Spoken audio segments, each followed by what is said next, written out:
Hello, everyone. I'm Sean Franklin, and this is my response to discussion 5,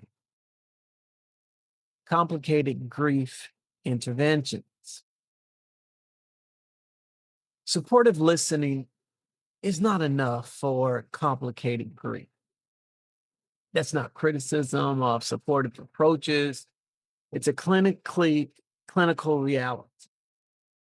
Complicated grief has specific mechanisms, keeping it stuck and treating it like a uncomplicated grief.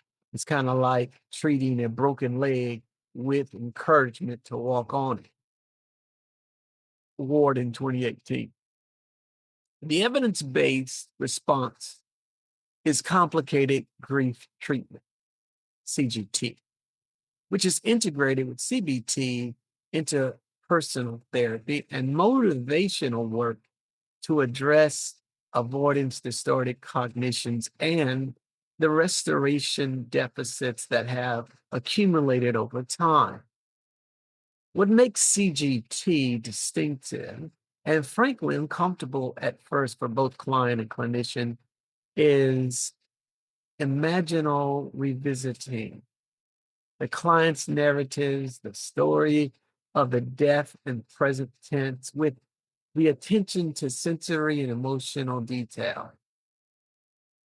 While the counselor stays close, Shear et al. 2016, it's adapted from trauma focused therapy.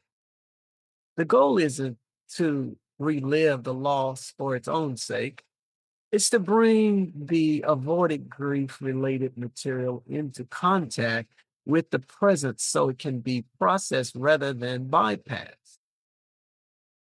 Done well, it moves things that nothing else has moved. Done poorly, too soon, without adequate preparation, it can destabilize the client badly.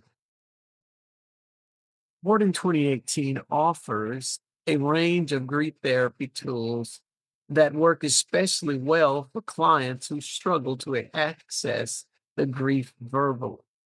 Guided imagery, letter writing to the deceased, symbolic objections. These aren't soft alternatives to the hard work. They're a different entry point into the same emotional material. And for clients whose losses are complicated by trauma or ambivalence, they can reach places that direct conversation hasn't been able to do. Cognitive restructuring is essential when grief is being maintained by beliefs like, I could have prevented this, or I don't deserve to recover. Those aren't just sad thoughts. They function as locks that keeps the grief moving. Helping clients examine those belief tests against themselves actually evidence and develop something more flexible often unlocks the movement that purely supportive work could not produce. Warden 2018. Thank you for listening to my response for um, um, our discussion 5. Thank you. Have a great day. Bye.